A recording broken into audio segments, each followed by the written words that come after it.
And after a very serious battle with time and many other things, we're finally on air. Welcome to Adu and the Guru. Not slightly late. We are late this morning. Do apologize for that. But I'm sure with the matters that we're bringing to your attention today, you will be well aware why that did happen. Of course, it's Adu and the Guru, and without wasting much time today, I would like to present to some and introduce to others the editor-at-large of the newsguru.com. He is a veteran journalist with over 40 years of experience, a man who literally we call the walking encyclopedia. And of course, you have also called him the prophet of our time. And today he's going to be giving us a historical perspective, amongst other things, on the show. None other than Mr. Godwin Etakibuebu. The Guru is in the building. Good morning to you, sir. Good morning, Adu. How are you? I'm very fine, thank you, sir. All right. And there will be no historical perspective today. Oh. And but doesn't mean you'll not take us down history lane. I have somebody who will take us down all the history routes in the studio with me. This is Lagos Talks 91.3 FM, Adu and the Guru. I apologize personally for being responsible for the delay of coming on air this morning. It is not technical anything. I came late because I waited. My guest came very, very early. He told me we'll be coming 10 minutes after 9. In fact, he was here 10 minutes to 9. Every other failure of arriving here now from downstairs is my responsibility. Have you agreed to forgive me? Oh, thank you very, very much. Now that you have agreed, you're forgiving me. Adu, I never sent you any menu. No, you did not. Because I did not. Because there are a lot of menu to talk about. Federal government section bearing appointees from contested election will be deleted from Electoral Act, of course. We saw how federal government bought that judgment so quickly from somewhere in the eastern part of Nigeria, and the Attorney General, Minister of Justice quickly jumped into it and said that I will comply with that aspect. The gazette that will come, it will be deleted. Either the judge went extra or not, let us wait.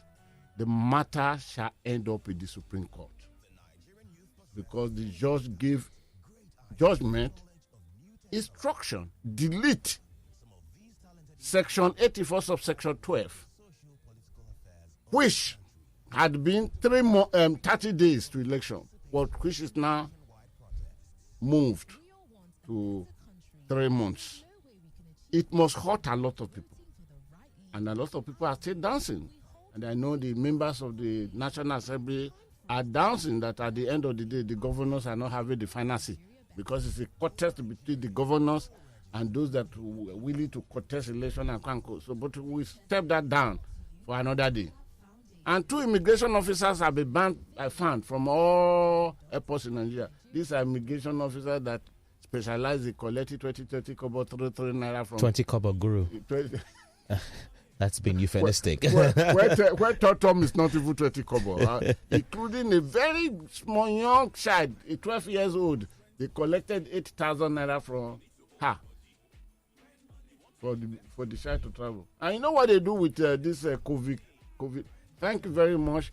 Let me not mention the name first, for the COVID attention that is brought in the beginning of this discussion. Then Nigeria dumps Maritime Bank for Regional Development Bank. We will not go into that. Conversion, the APC conversion. You see, disgrace is hitting APC, disgrace is hitting PDP in their run. So it's like Nigeria has no political party, because these are the only 2 political parties that have the potential, the capability to produce a president for us. The remaining ones, elections is for money bags. Buhari backs Buni. What a terrible shame plays at the doormat of Malame Rufai, who is now thinking of, let me not go to that. We will not discuss it again because of the short. And of course, Akeredolu, who said that Yahoo governors and what did he call them the other day? Yahoo governors. and those backing Buni. But now the president has backed Buni. So I don't know. Akere, is he hearing us from Akure?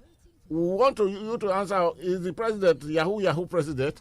Because he said Yahoo governor. So we shall discuss those another day. Then, of course, $195 million deep blue contract attracted $90.5 million management fee. This is Nimasa DG. I have a guest, the top guest of the maritime industry here with me, but I will not ask him this question.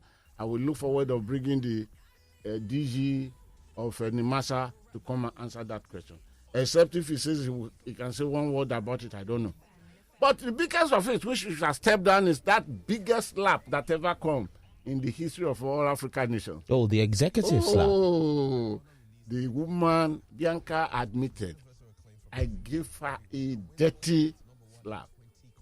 Of course, we will not discuss it today because of the exigency of my guest. Yeah. But you go to my YouTube channel, Godwin the Guru. It's being uploaded tomorrow by 12.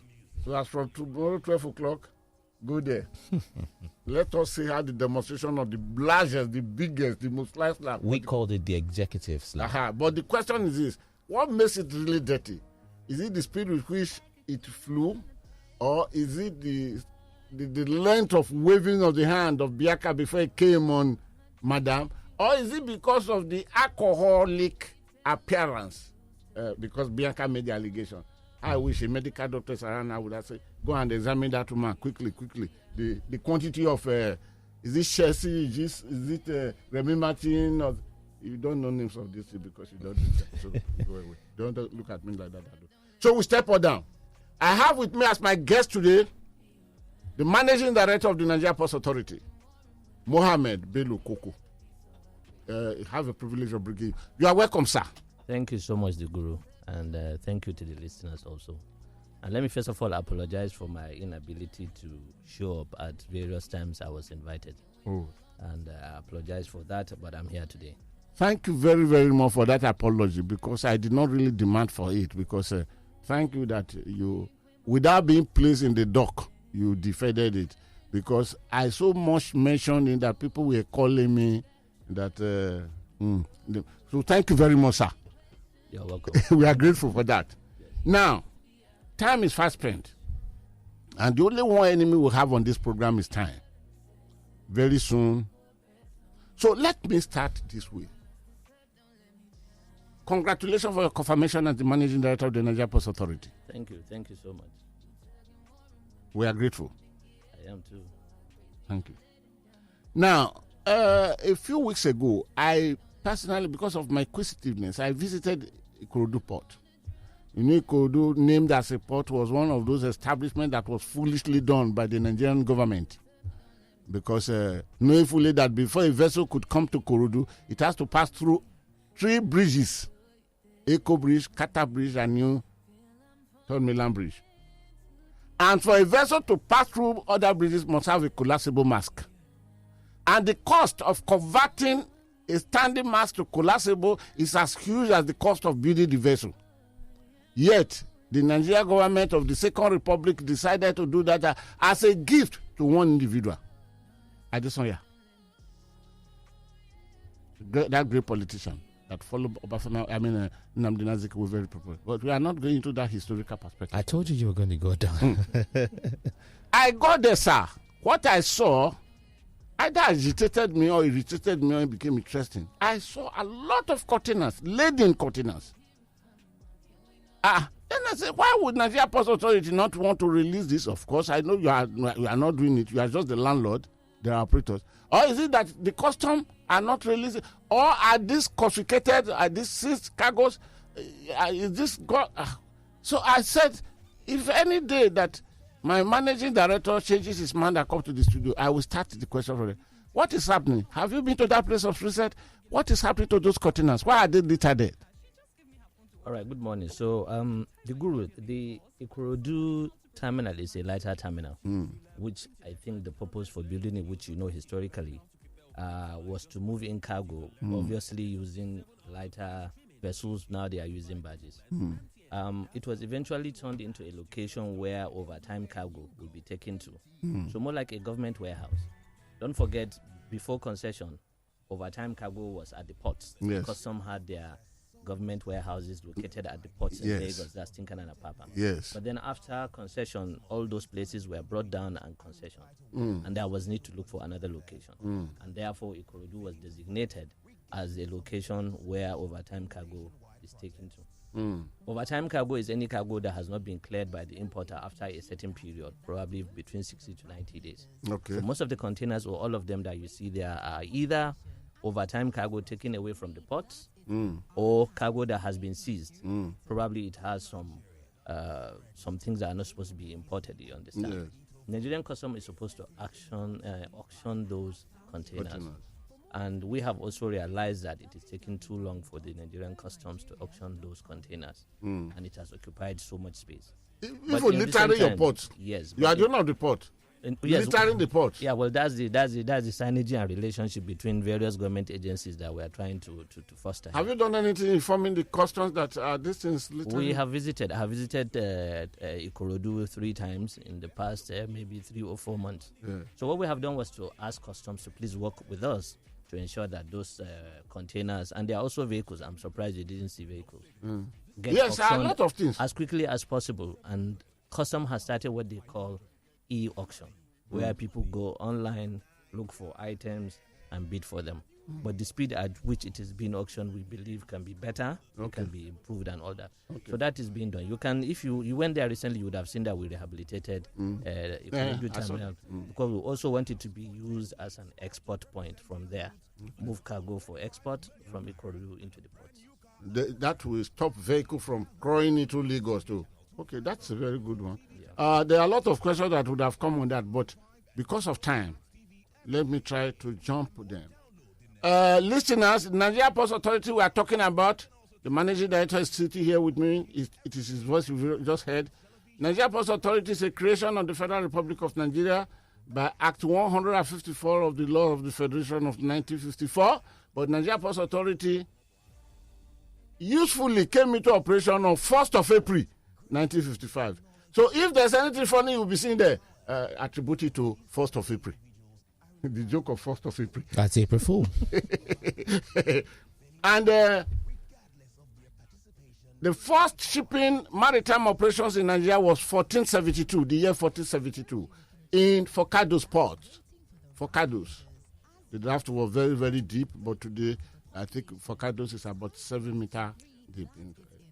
The Portuguese came first, and before the British came in 1952, and since then Lagos had been designated because of the closeness of Lagos to the ocean. It has been very, very good. But the Eastmost Signal Station, if you are at Federal Palace Hotel, you look across, what you are seeing is Ogogoro Village. From Ogogoro Village, by your right, if you now face the ocean, you come to Takwa Bay. From Takwa Bay, you come to Atlas Cove. From Atlas Cove, you come to Eastmost Signal Station, where all the ships, as they are arriving, dropping anchor, 1 shackle, 2 shackles, they report everything. And the Nigerian Ports Authority have been very, very effective. And the Nigerian Ports Authority is the landlord of the port. And the law establishing the Nigerian Ports Authority, which had been reformed just only once or thereabout, when Dr. Hamza Zayad was making this thing. So we'll be talking all of them. It is the managing director that is occupied that position now that we are hearing his voice. Again, his name is Mohammed Bello-Koko. Now, sir, what can you tell us about A2? Because as an illiterate, I am an illiterate. I don't know anything. A2 is designed by the Nigerian Ports Authority. By then, you were the Executive Director, Finance and Administration. And A2, when it was designed, it became the only hope. But as an illiterate and a man who is not understanding any of this language, I know that A2 is what they call the A2. That is organizational way of doing things, little, as Yoruba will interpret it. We were told at a time that Eto collapsed. And we were told at a time that it would come back. When you were appointed as the acting managing director of the Nigerian Ports Authority, you made a visit to the Lagos State Governor, Sanwo-Olu. And in the discussion, you mentioned some points of collection tools and quanko. What is the position of it? Please, be brief. 3 minutes. What is the position of Eto? Will Eto be still helpful or is comatose?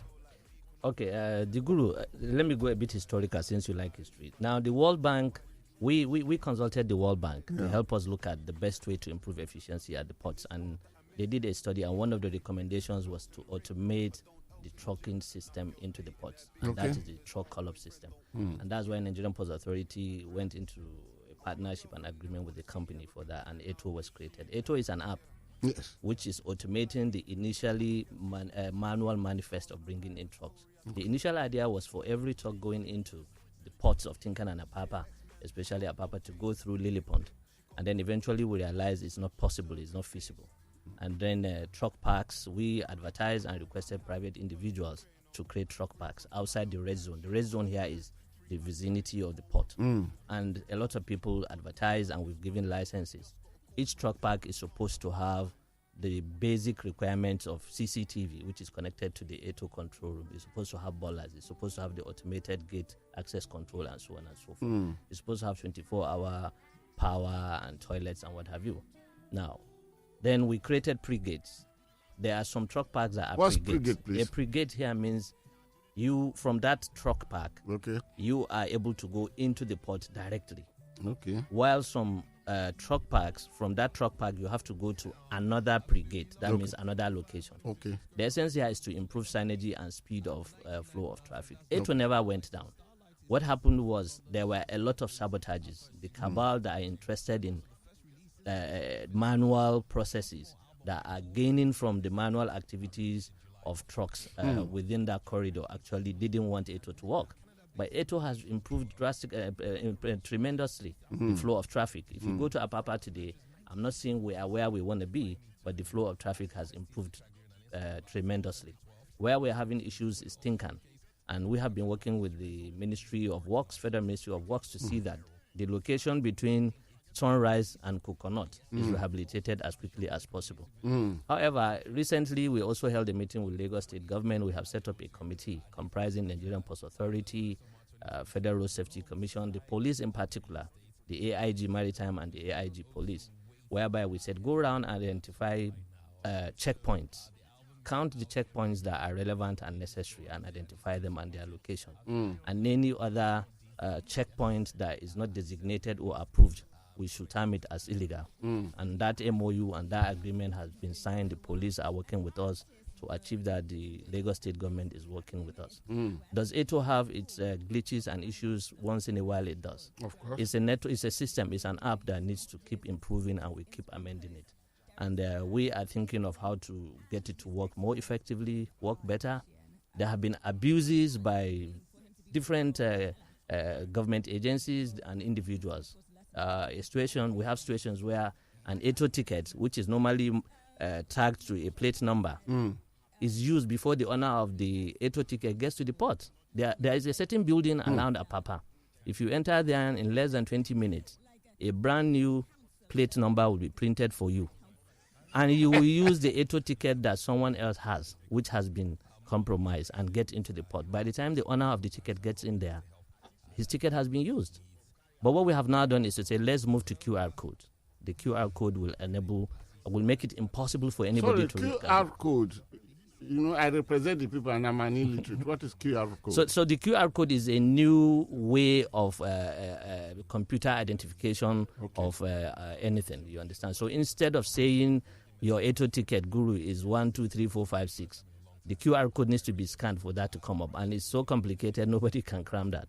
So Eto has its complications, but it has also brought in more positives than negatives, and we'll keep working on it. Thank you very much. You mentioned that, of course, we know of the cabal. I have been within the Nigerian maritime industry for years, and have singularly visited a lot of ports all around the world. The biggest from China, the Netherlands, all this, Hamburg. I've visited them. You mentioned particularly a building where within 2 minutes this thing is compromised. Has the police raided the place? I wouldn't want to speak for the police, but I know that they have been working to ensure that does not happen. They have made it more difficult for people to print those plate numbers as much as possible. And the police also, there is better synergy. We have initially had the issue of jurisdiction. There are jurisdictional restrictions between the maritime police and then the normal regular police. And there is better synergy now and collaboration between the AIG Maritime and the AIG of this zone. Okay. And they are working better, and we are beginning to see better results and improvements. Okay. This person, we are not here that time, but I will just say it. He say, I am Robert. Please ask your guest, the MPA MD, that what is he doing to clear the traffic between Coconut and Second Gate in Tika. But the MD just mentioned it. He mentioned even Sunflag and Coconut. Sunrise. So yeah. I mean Sunrise and Coconut. Sunrise must be one hotel somewhere there where the phase of the work by Dangote started to terminate. Okay. So if you list it, please list it properly. The man had answered you. We'll come back to that. Sir. A few days ago, there came to be reconciliation between Lado and Samsung. Yes. About the deep. And I knew the role Nigerian Ports Authority played. This being a lingering problem. But during your tenure now, the final reconciliation really took place. What was the magic wand you used? Well, so let me not go into what the problem was, but let me just summarize what the problem was. The problem was simply between Lado and Samsung about ownership of land that belongs to Nigerian Ports Authority, which was legally leased to Lado for 25 years as approved by the president. But however, somehow, somewhere, MPA had cancelled that and allowed Samsung to use a certain portion of the land, which was leased to them by Lado to start operations. They even got licenses to operate it. What we simply did was to call them and sit with them and say, listen, for us, we are working in the national interest. Business is being lost. Both of you are in court. Lado, you are losing money and businesses. Samsung, you are losing money and businesses. Nigeria is losing revenue and employment, and unemployment was increasing. You have two options. We need to settle quickly, or probably we would cancel both and then hand it over to someone. But then also we mediated. We were in between them. We asked them, you know what, each of you need to meet yourselves somewhere. So we looked at the financial proposals of Lado to Samsung, and then the issue of tenure of the lease as sublease, as given to Samsung by Lado. I mean, we mediated. We didn't give them room to start going back and changing their minds and so on and so forth. And we had the mandate of the president through the Minister of Transportation to ensure that that matter was resolved as quickly as possible. And we made it very clear to both of them that this is in national interest and it is important that this is resolved. And I'm glad to announce that that has been resolved. We have signed the MOU about a month and a half ago, and both parties have gone back to their businesses, and there will be employment in that location. It will improve the GDP, add to the GDP of the country, and then more revenue for Nigerian Ports Authority. Thank you very, very much. Shall I say congratulations? Yeah, let me say congratulations so because I know that the matter has been lingering for years. In the first place, you lease and somebody now sublease. The technicality of that other legality can be. But we are not going there now. So congratulations for... Thank you so much. A few days ago, you were in Port Harcourt, where you were to meet with stakeholders to give encouragement why attention should be drawn to the eastern ports. Yes. What motivated that journey? That is number one of the question. Is the Nigerian Ports Authority financially capable to bring back to full utilization? It costs money of all those ports because some of them, it's like their lifespan have expired. You don't just dredge. You have to look at the foundation, the beginning, the key prom, and others. So what was your purpose of going there? And how much of achievement or how much of better results are we expecting from that angle? Okay, so let's first of all understand that Nigerian Ports Authority cannot decide for importers of whatever where they take their goods to. They determine whether to send it to Lagos, Tinkan, Port Harcourt, or wherever else. So that means for us to get the ports in the east active, we need to find the major importers or exporters. And that was the essence of that visit. We called a stakeholder meeting, and we are trying to let them understand, listen, you are in Aba, you have a business in Aba, there is a port in One, there is a port in Port Harcourt. It's barely 60 kilometers to that location. Why do you need to bring goods to Lagos and start driving all the way to that part of the country? You are in Warri or say in Inewi, the nearest port to you actually is either Calabar or also Port Harcourt. And also if you're in Warri, the Warri port is there. So the essence here is to discuss with them and let them understand that those ports are still viable. Now, we all know the problems with those ports. So let me go back. So we have started seeing an increase in terms of cargo traffic, especially to One. We have started seeing a slight increase also to Delta Port. Port Harcourt, there is need for reconstruction of those quays by Bua. I'll get back to that. Now, we all know the impediments in those ports. Those ports are very far away from the fairway buoy. Lagos here is about 20 kilometers. Calabar Port is 110 kilometers from the fairway buoy to Calabar. Delta Port is about 100 kilometers. Rivers Port is about 79 kilometers. The fairway buoy is the beginning of the channel. That is from the sea. So those ports are extremely expensive in terms of maintenance. Now, Delta Port has a collapsed, a wall, you understand.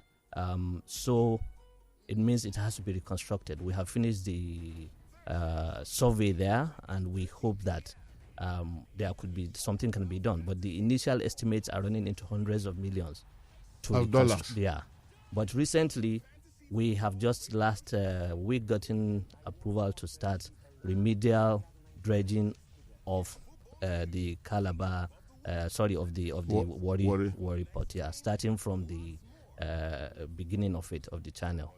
Are you talking of the water breaking? Yeah, so the breakwater. So starting from the breakwaters, yes, you understand. So that breakwater has collapsed over 10 years ago. Yes. And breakwater is a physical structure of over 8 kilometers in the sea that must touch the sea and be above sea to a certain beta. So that is a lot of money. Yes. So the remedial dredging, which will start in the next 1 week, is to ensure that more vessels can come into Delta Port. And that's Warri Port as easily as possible. Because flotation is now... For the breakwater point, yes, the wall that has collapsed, this what you are referring to as remedial dredging, yes, will it take care of that? Yes, so it will reduce. So currently the draft is about 5 meters kind of. So we would dredge lower than that 5. We can't dredge lower than 7 meters because there's an active NNPC pipe that is at 7 meters. And of course you cannot dredge lower than 7 meters. So that is one of the impediments of that port. Not just the distance from Fairway Buoy, but also the breakwaters that have collapsed, and then active NNPC pipes that are at around 7 meters. The Calabar Port, there was a contract, let's say a JV between Nigerian Ports Authority and a private company for dredging of the channel. There were disagreements. Could that be the contract signed when Obasanjo was democratically elected? Yes. And the late Chief Ojomadueke was the Minister of Transport? The Guru. That's the contract. So it's under litigation. And for that reason, actually, that port has not been dredged for so long. And we are trying to have discussions and maybe very soon have an out-of-court settlement with that company so that we can start surveying that channel and probably work towards dredging it. But before the end of June, we'll also finish the bathymetric survey of the whole of the channel in Delta Port. Okay, Delta Port. Okay. While in Calabar, we have to resolve the legal issues with it. Rivers Port, we know one of the major 2 or 3 of the berths have collapsed, which are under Boa. And in the last, I think about 4 weeks or 5, I can say that we've given him interim approval. The drawings he has brought and have been approved. He's going for further detailed drawings, which we should have within the month of April, and then we'll give Boa approval. But he has already mobilized equipment and materials. So what's the draft now in Port Harcourt? Port Harcourt is also but around everything has collapsed, 6, 7. Well, not everything. There's PTOL is still operating there. Yes. So those are the issues with the Eastern Port. With what Boa is going to do now, would he move it from 6 service to about 12 interdraft? So you see, first of all, you need to determine he cannot take his own draft to 12 meters or whatever, 14 meters, Because when that's the what I'm other coming. berth by the side cannot be. So we have to plan it. The structural integrity of the berth by the side of Bua will be affected if that is not done, which is the same thing we are working on here now. In Tinkan, we are working towards rehabilitation of Tinkan Port. Tinkan is about 13.5, 14 meters. And recently, working with the Federal Ministry of Transportation, we started looking at how to rehabilitate that port. And meetings have been taking place. There is a consultant, MTBS is doing the consultancy for rehabilitation of the whole port. So there is a conceptual design, and then the engineering design is being looked at so that we determine the total cost of rehabilitating Tinkan. Tinkan has reached its end of their life, so it needs to be rehabilitated. Okay. I don't have apology bringing you to this body, Burden, but I have no choice but to bring you here. The Tinkan port was one of the newest in the country. I remember Obasanjo with Yaradua, his chief of staff superior quarters, did it. It started collapsing 12 years after it was Installed. mostly in front of the custom office. Custom, where you go, what's the name of this place? Immediately you descend the bridge if you are facing Mile 2, because all those are retrieved area. And most unfortunately, Julius Berger that constructed that had a port in Hamburg. As of the time I visited Hamburg port, before 90, Hamburg port was 68. Is this 68? How many years? No, 600 and something years. You know, Hamburg port was the first free processing zone in the whole world because of threat of fishermen that were coming. Then I was forced to ask the chairman of the board of Hamburg port, the question. I asked him with his officers because I was their guest. I asked him, from here you travel down to Nigeria to construct Tinker Island port. How many years now? He told me. Tinker Island port is collapsing. Yours is 680 something years. Why is it hasn't collapsed? You know what he told me? You want me to tell you? They took me into the boardroom office and they darkened the whole light. Then the computer came up and the names of beneficiaries were blotted out of the computer. Then the amount given to each leader in Nigeria were listed. This so dollar, this so dollar, this. Then the chairman now told me, say, Mr. Journalist. I said, yes. He said, after deducting this from what amount of the contract, he said, what is left is what Nigeria has. It was so sad. It was so sad. I don't have to blame them. Now, Port Harcourt Port had been there for years. Lagos Port had been there for years. I don't want you to answer this because I wouldn't jeopardize your freedom of speech. But is it really very, very destructive that, like Tinkan Port and Kanko, this early in life, because ports are constructed, they have lifespan. Everything is gone banana there. Please just hold it as a thought. Please don't answer me. You don't need to. I want to answer you.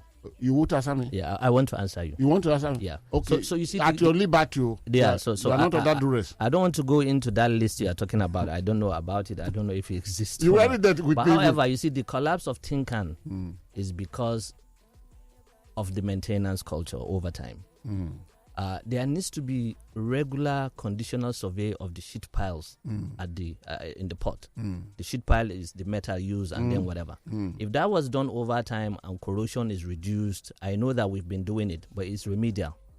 The user areas, the key walls have started collapsing because of age and time.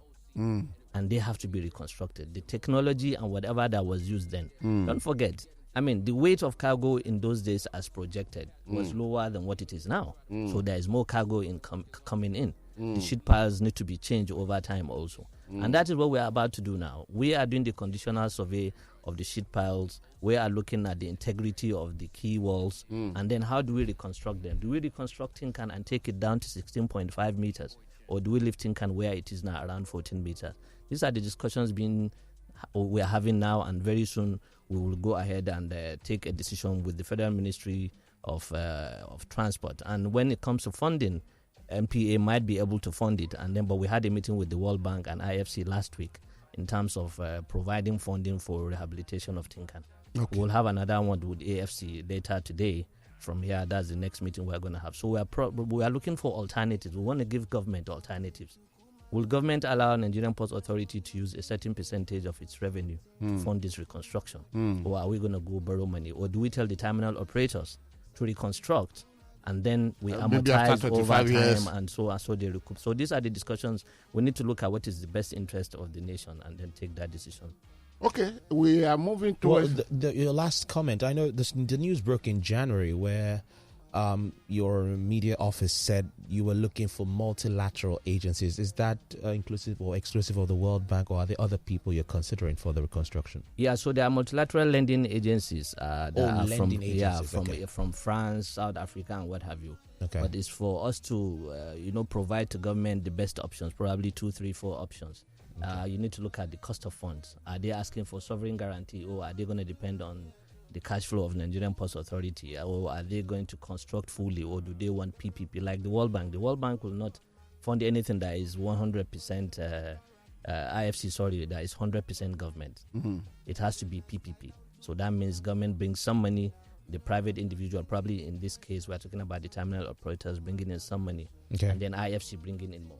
Okay. So it's a mix of various things, but we are looking at it. Okay, before I will ask you the next question, somebody has just sent me a message and they are begging me that this is very, very important. Read it. So I will read it because I'm instructed to read it. It is not too compulsory that you reply to this because the time is coming that they will call in.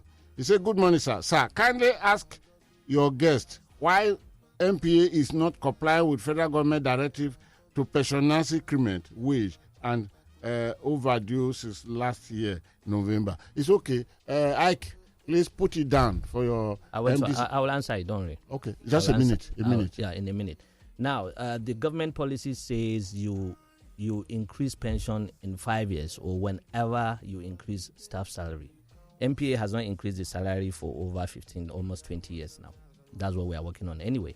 Now, it's already 5 years since the last time we increased. But the same government circular also stated the list of civil servants that are entitled to that increase and even wrote the percentages to be increased, consequential adjustments.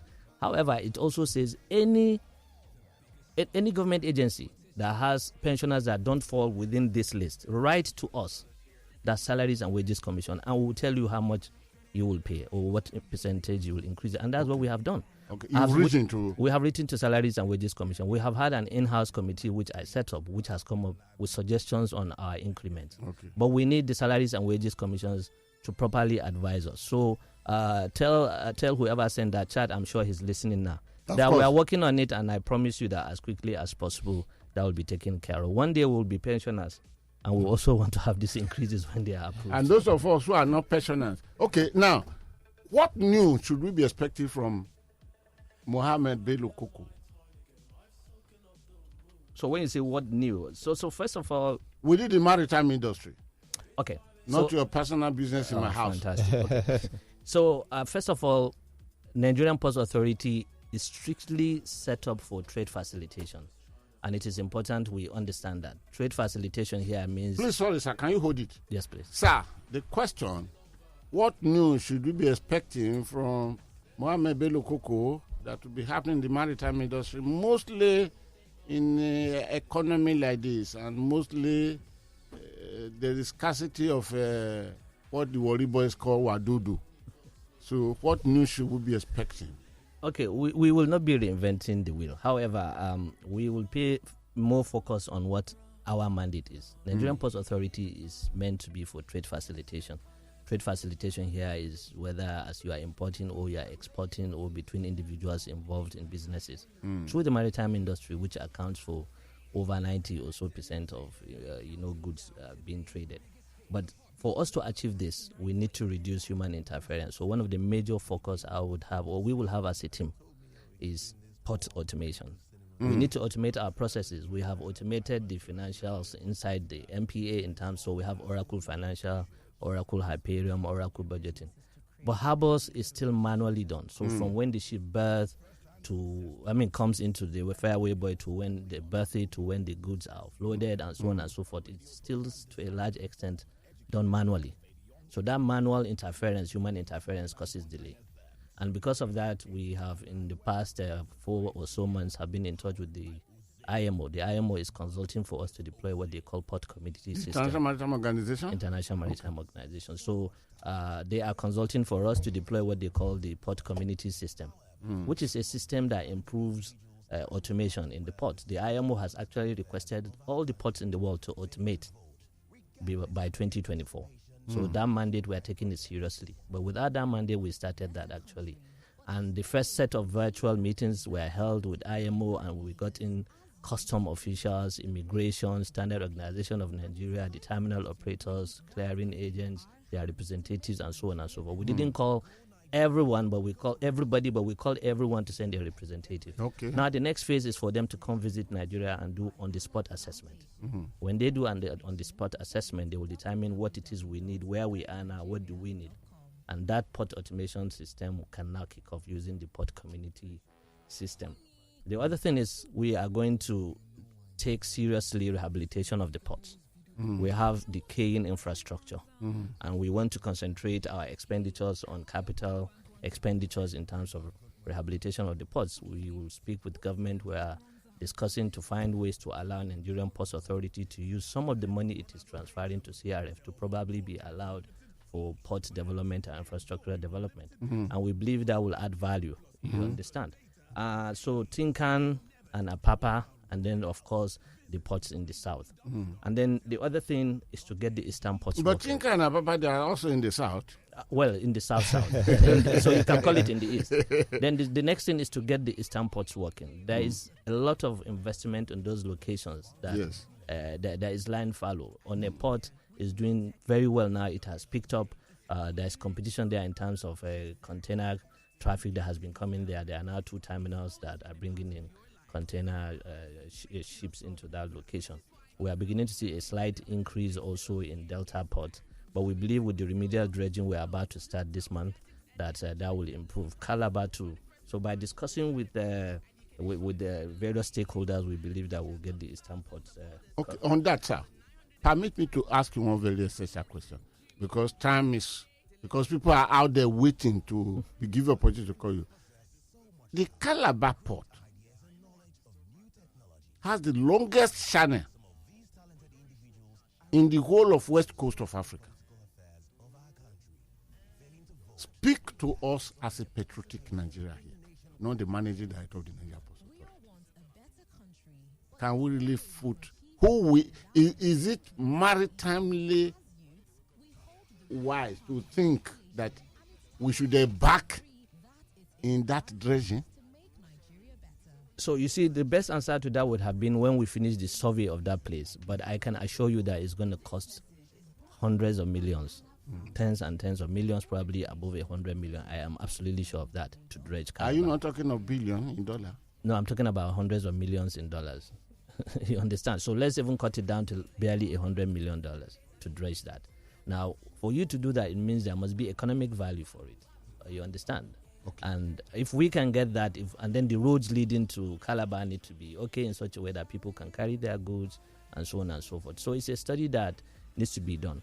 Okay. Let me, please, permit me to add this. Calabar Port was established purposely to link to the north. You come to Kasilala, you are already the north. From there you diversify that to the northeast, to the northwest, or to the north central. But Calabar Port had never, with all due respect to you, sir, be economically viable from day one that it was commissioned. Let me reveal this secret to you. The first statistician that operated Calabar Port brought us the news. And that first statistician happened to have been a former managing director of the Nigerian Ports Authority, Felix Ovude, one of your predecessors. Then the contract for dredging was awarded $12 million, and the person refused to do a dime work. And I know that this person is today moving very, very fast to compel Nigeria Ports Authority to pay money for work that was never done, all because he's sitting there comfortably today as a governor. I don't want you to comment in all this. So go ahead with what you were saying. Just only 2 more minutes. Okay, so quickly, so I've talked about the eastern ports, and then of course we have responsibilities to provide marine services. There is a big shortage of tugboats, mooring boats, and pilot cutters, and so on and so forth. It's our responsibility, and we've started deploying that, and we'll buy more of these boats and send that part of the country. We will be reducing cost. We'll plug leakages and improve our revenue so that we can transfer more money to the federation account. December ending, the year ending December 2021, we generated about 290 billion. We believe that it should be higher this time around, and we'll also be sending and contributing more to CRF. And then the congestion of the Lagos ports in terms of the traffic. 1 more minute, sir. Okay, in terms of the traffic going into Lagos and even within the ports themselves. Then there's a 25-year port master plan that has kicked off again. That will determine where the deep sea ports will be. You know, Lekki is coming on stream. The president will visit Lekki port tomorrow after he finishes commissioning Dangote fertilizer.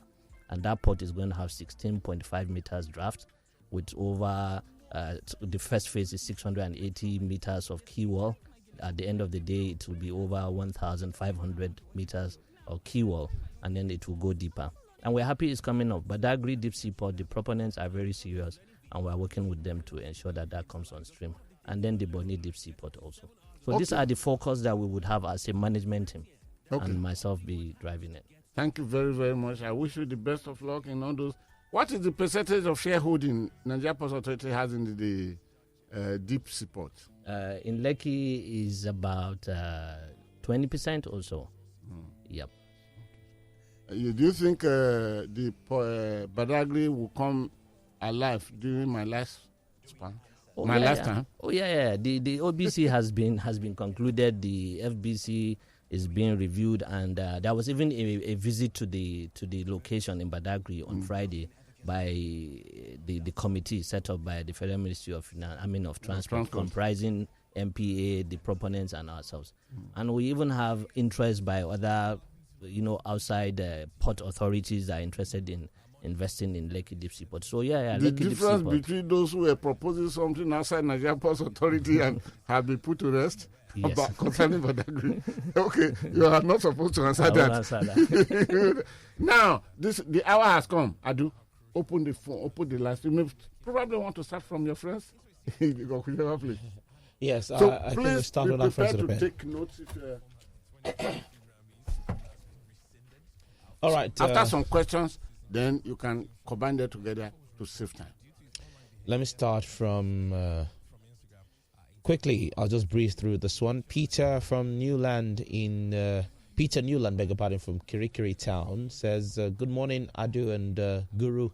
It is quite unfortunate that our leaders lack leadership qualities, and past presidents like Obasanjo lavished billions on power, futility." $16 billion, yeah. 16 billion. Says EFCC is being selective with handling criminals. Says, "I have no confidence today's presidential aspirants." Adu, please let us because let's save our time. Adu, before you go on, Raphael, before you go on, please. MD, we have a friend here. Oh, he's always providing food for me every Monday. And as we talk, his name is his company name is Garlic and Ginger and Garlic. Okay. Very close to us here. And I like both ginger and garlic. You will get the best. What standard? In fact, he has sent food for 2 of us.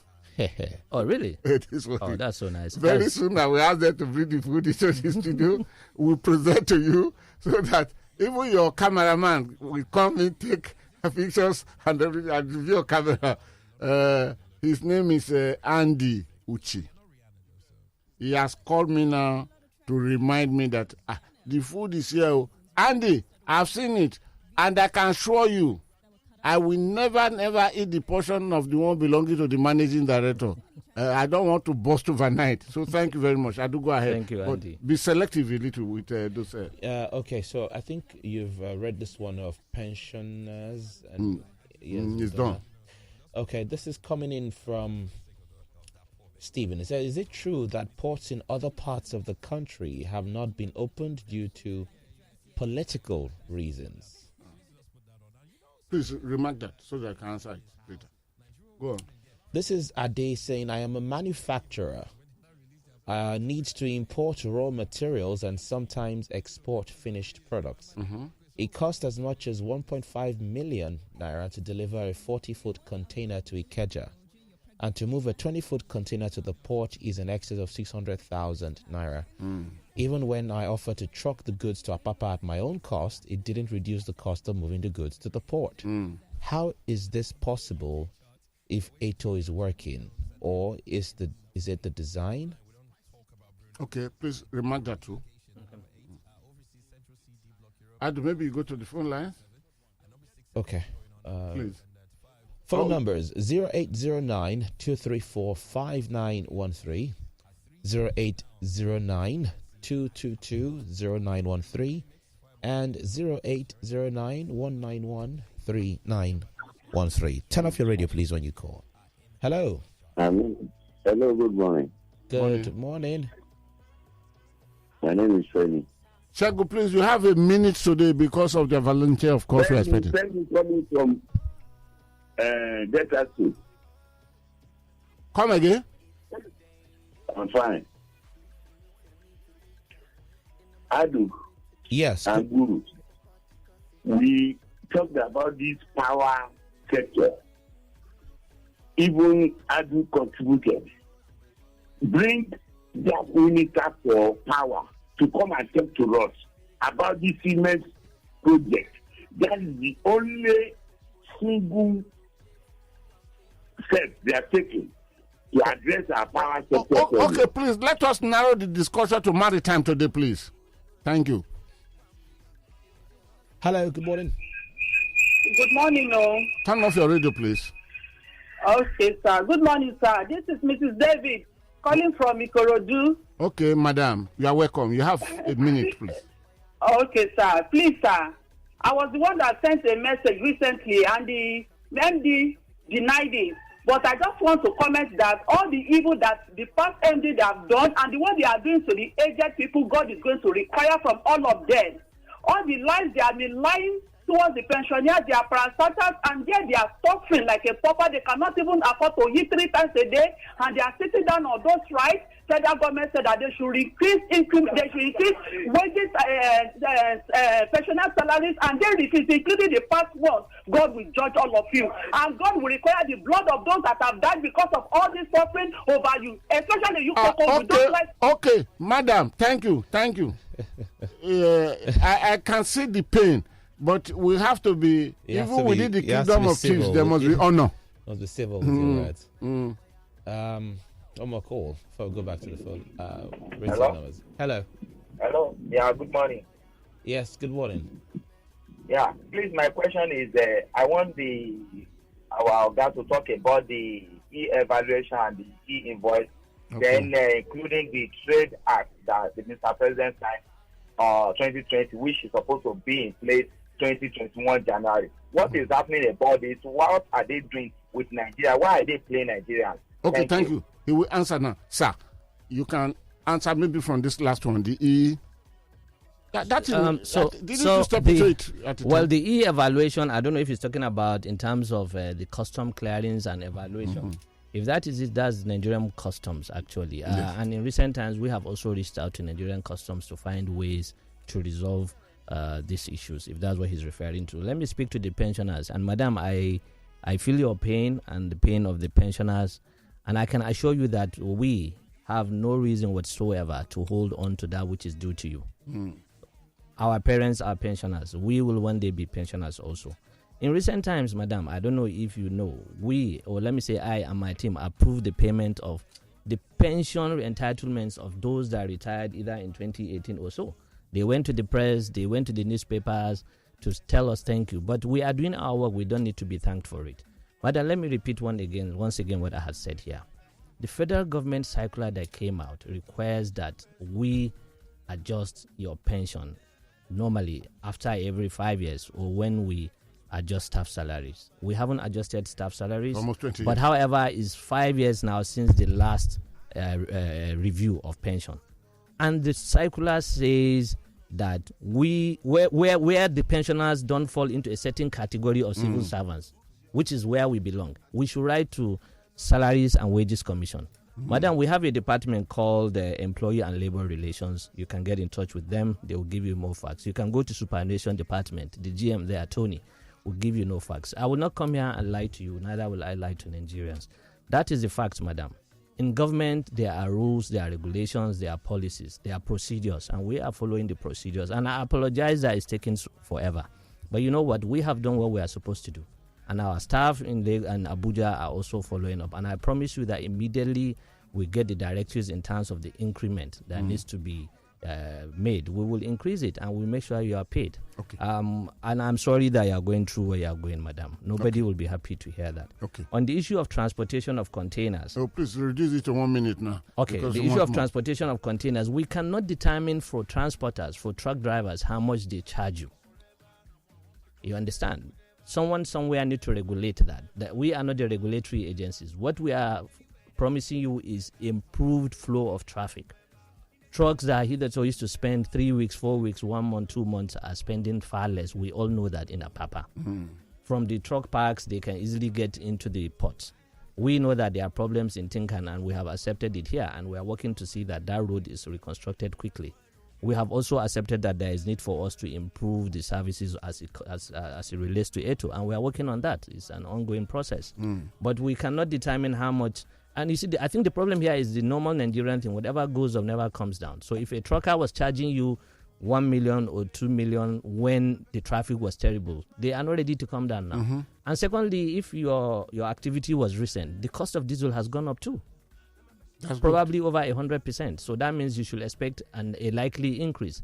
But we just hope that also when the cost of diesel comes down, the truck drivers will also come down. It. And then finally, on the issues of the ports in the eastern part of the country, there has never been one single day or hour where any of those ports was closed. The ports are open, working 24/7, working 7 days in a week. They are open for you. Go to our website, you find the contact details of the port managers and the persons you can speak with at that port if you have any inquiries.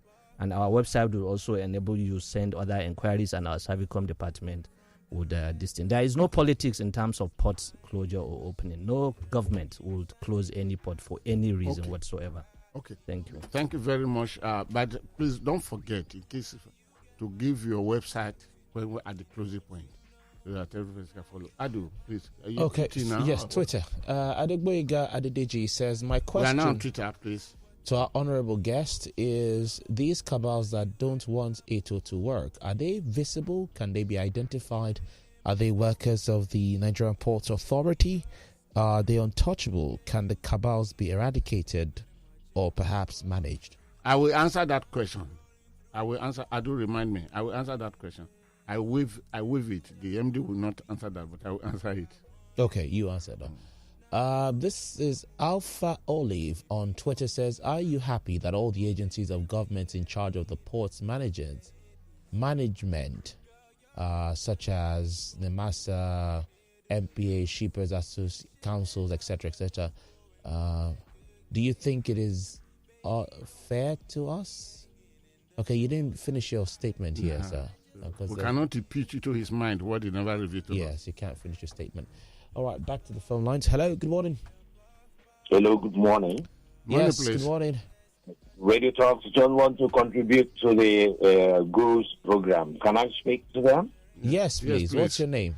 What's your name? I am Ubong. Odem. Ubong Odem. Go ahead, please. Okay, have a minute, please. Okay, the Guru, good morning. I salute you. what I want to ask you, the MD, Mr. Mohammed Bello, is this.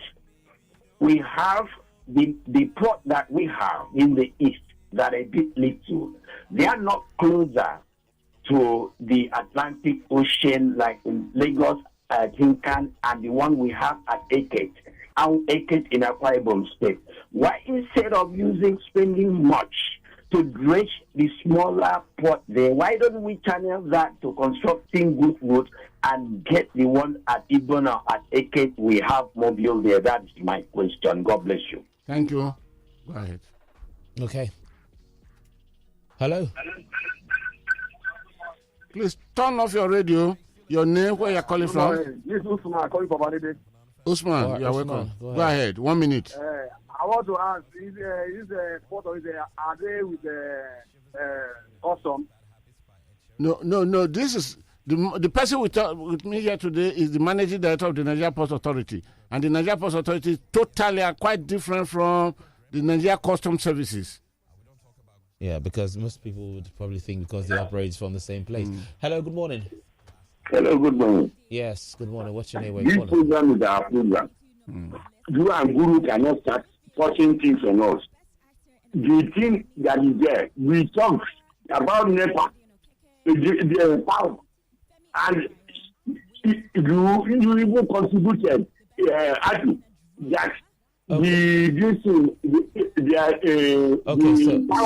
Sorry, I have to cut you off, sir. It is your program. We quite agree. It's your program. Your participation is always appreciated.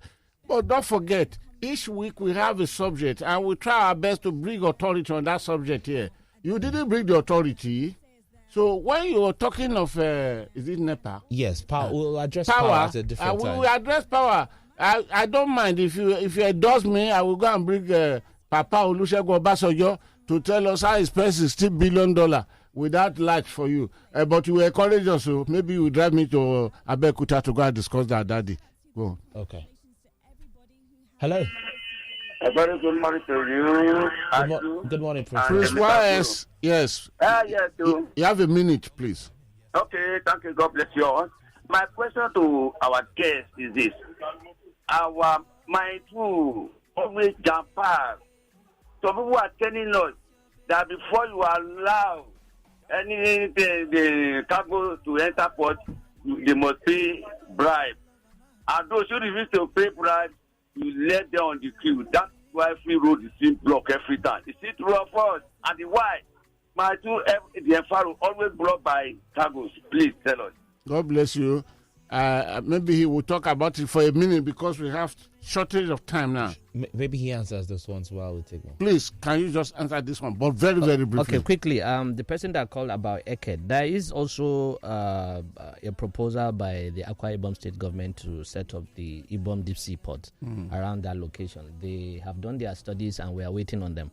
And we believe, like he said, why not just build a deep sea port that is not far off of the high sea. And so the port master plan is determining this. The port master plan is not just about we need this location, we need a port here. It will also determine why. What are the economies of scale that leads you to locate those ports there? Why will they be viable? What is the likely cost? What is the project? What is the projection, the traffic projection there, and the cargo projection? So we are working on that, and the port master plan. We are pushing that and pushing that seriously as one of the major things that Nigerian ports need to do. That way, we assist state governments, private sector investors, and so on and so forth, to plan where the ports will be, to know where the ports will be, and plan their investments. It helps provide guidance. As it relates to Mile 2 and the extortion in that area, last week, if you recall, I paid a courtesy call to the Lagos State Governor where I had discussed these issues with him. And he immediately asked that a team be set up. And there is a new commissioner of police now, Lagos State. He was also there and we had discussion there. And we hope that the Lagos State government and the police authorities will take action. The extortion is not necessarily by police, but you also have Agberos that are standing there and insisting on collecting money from truckers. And we feel the pain of the truckers, and we understand that it adds cost to business. The cost of doing business increases by this extortion. It also delays flow of trucks and all that. But the executive governor of Lagos State has promised to take action, and the AIG Marine and the AIG in this zone has also have promised to also increase surveillance and monitoring in those areas. What we are asking for is more patrol in those locations in order to stop the activities of these miscreants. Okay, as we are rounding up, please give me the pleasure of asking you this question. Yes, please. You will have to answer on behalf of Lagos State Governor now. Is it where Presidential Task Force, President Muhammadu Buhari, Task Force, with Yemi Osinbajo, the Vice President, Chairman, failed woefully that Sanwo-Olu, this will be, therefore, if he set up this commission or this panel, it will be the 8th one being set up by Lagos State government. Is it why the president failed that the governor will succeed? You are not under obligation to answer it. Maybe just a food for thought. He will succeed, and it wasn't the president that failed. It was the team he set up, and they didn't fail. They tried, but the Nigerian factor and the so-called cabal. What we are hoping for is that they will now think outside the box. Whatever the last team did and didn't achieve all the result we wanted, they will do something differently. You can see me laughing because sometimes you have to laugh at all this thing. But there's what you call vicarious liability in law. The panel is President Muhammadu Buhari panel. Sorry, I don't want you to comment on this. I'm not supposed to have brought it out. So no, skip that. Can we do just only one call? We have more messages that we've not even read. Okay, go ahead. One from each. This is from Uche saying, please, I do ask the guest about Akwa Ibom Deep Sea Port. You have just spoken about now. Am I right? You just spoken about I said that is in the pipeline too. The studies are being done, the OBC and all that. Please go to. And then we have people in diaspora, so I'm trying to read some of them. Shola this person is listening to us from Austria in Europe. From Austria in Europe. Saying, can we ask the MD, why can't there be a rail line directly into the port? It's easier to move containers through the rail. I can are you responsible for? No, I can answer that quickly. There's already a rail line into Apapa Port. Currently, it has started taking out cargo, but they need to buy more wagons. And then there is approval to build another rail into Tinkan. The master plan for railway, as approved by the president, has made sure that the rail goes into each of the ports. So there is a coastal rail that is going into Port Harcourt Port, going into Calabar and Delta. And then the one also coming in from Port Harcourt. So we have seen that plan. There's also a plan to take the rail line into the new port about to be that will come online. Is about to be commissioned sometime later this year. That's Lekki Deep Sea Port. There will be a rail line there also. We may have to draw the curtain here, Adu. Okay, so can I give the website as requested, please? Please go ahead. So our website is, of course, www.nigerian with an N ports. That is ports.gov.ng. That is www.nigerianports.gov.ng. And then our Twitter handle is at Nigerian Ports with an S at the end. That's Twitter handle at Nigerian Ports with an S at the end. And then our Instagram is at Nigerian Ports. Our Instagram is at Nigerian Ports. Okay. And we're also on Facebook. Facebook.com/Nigerian Ports A. That's Nigerian Ports S and A. Okay. Thank you so much. You know what to do, if you don't mind, Mr. Managing Director, please, if you can forward this to me, we will now place them on for everyone all over, so that you can be answering your question directly. Then Adeboye asked one question. I said I will answer. What was that? So he asked about Eto. He says, does cabal doesn't want to work? Can they be identified? Are they workers of NPA? Are they untouchable? Adeboye, you are my son. So thank you. I thank you very much for answering this. I have enumerated it and we spoke one-on-one this, Adeboye. Have you forgotten?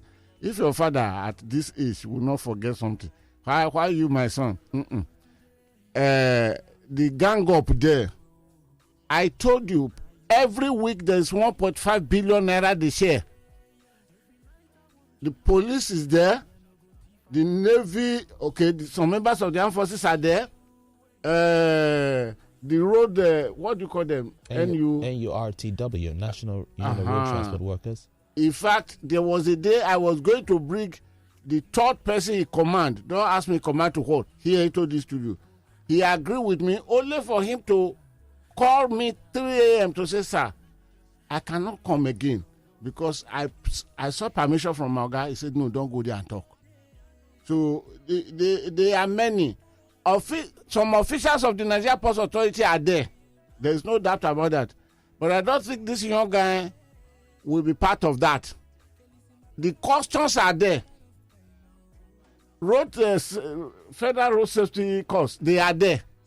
They share this one. They are the one that will not make it possible to work. It was for this reason, if you may want to know, that the rail died. I use the word died. Died. Rails, died. Ongo. For what reason? We knew metaphor of trailers. When some people had money to invest on trailers, the first thing they did was to go and kill the roads. It is for this reason. This is the guru, and this is the life I live. It is for this reason that the refineries will never worked. Because we had 6 Nigerians, about 3 of them are dead now, that had refineries in Europe refining. They have no competence to compete for crude from other places. It is our own that quickly go to them. For the refineries to die so that continuity, that is why every time turn around maintenance, let us not go there again. Have we not spoken enough of this one, of this thing? So, Boyega, why do you want to ask my guest that question? Why you know your father taught about this thing? I beg. At this point, I've asked that the food should be brought. Because very soon we are stepping out of the studio. But not without thanking you. I want to appreciate you.